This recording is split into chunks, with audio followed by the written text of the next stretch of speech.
So, hey everyone, Athena Dean Holtz here, and welcome to the Redeemed and Restored broadcast, where we connect every Friday so that together we can intentionally discover the faithfulness of God. So, today's episode of Redeemed and Restored is entitled Finding My Prince Charming.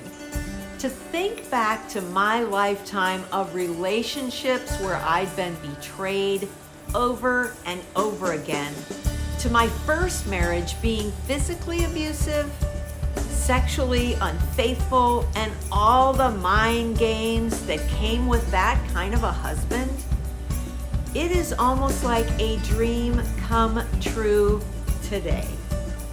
Once there was no question as to whether my previous marriage that ended in the cult was even redeemable or not. He'd been married twice since the divorce and was at that time, and still is, happily married. So God worked a miracle to realize what God had for me in a marriage and family loving, relationship building, loyal, attentive, nurturing, and emotionally healthy husband is just simply beyond words. God really is in the redemption and restoration business, especially in relationships.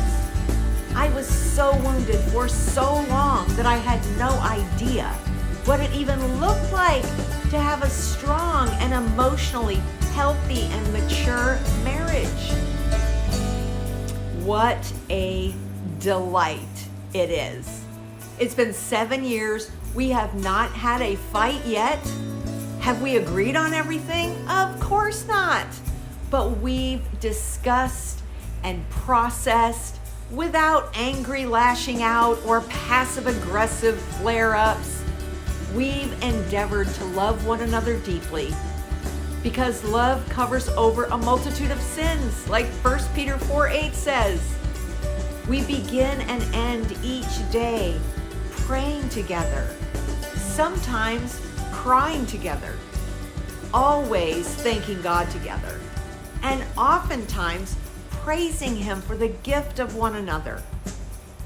So hey, I'm filming this introduction on this chair right here in the sofa section of the Romans 8:28 bookstore, housed in the Redemption Press offices, where we endeavor to see God in all things, working good for those who love Him and are called according to His purposes.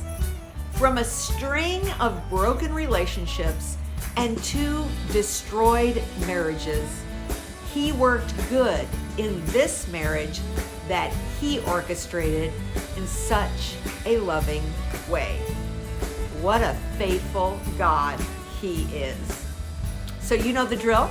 Be sure to like, follow, share, comment, click on the notification bell in one of those corners, maybe even start a conversation under the discussion tab. So hey, let's get started.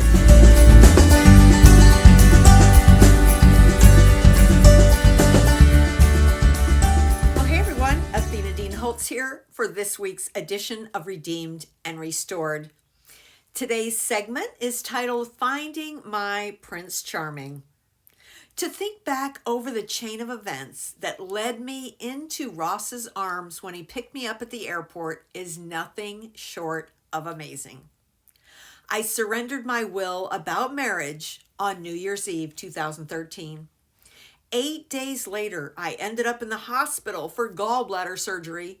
And while recovering from the surgery that same day, I received a text saying that Winepress had shut their doors.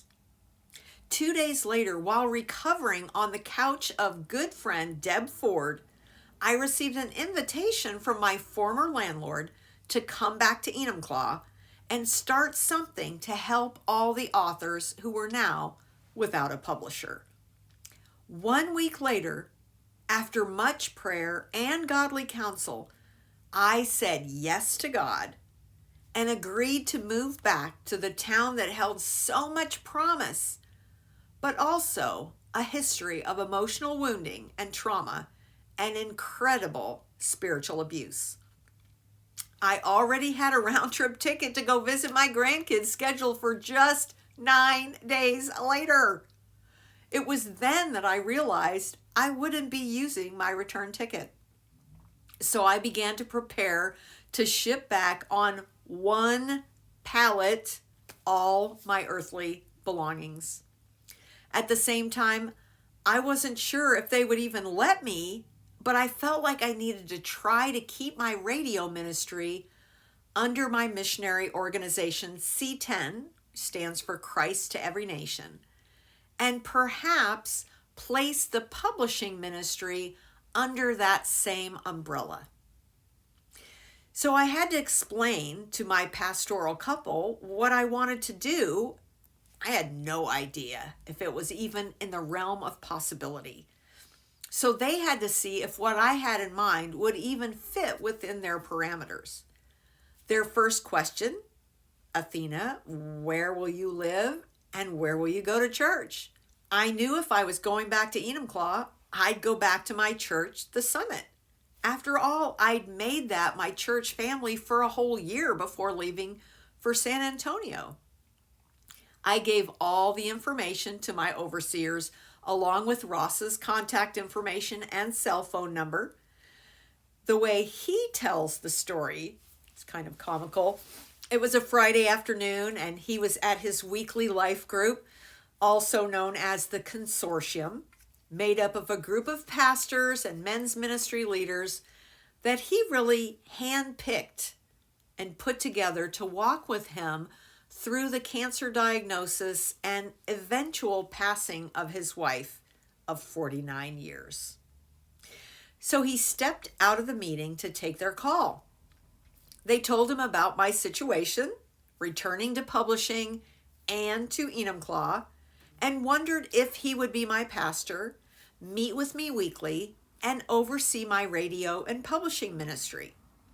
He was happy to oblige, but in the back of his mind, he's wondering, I wonder whatever happened to that guy. You know, that guy she was waiting for. Just before I headed out from San Antonio for my first stop to see my firstborn and his family in Redding, California, Ross had sent me a message on Facebook Messenger. Hey, I'm glad to see you're coming back to Washington. You should call me some evening. I've got lots of free time on my hands these days. My heart started pounding. Oh my goodness, Lord, that was on my list. As if he didn't know. I had included very close to the top of my list that whoever God had for me would pursue me, not the other way around.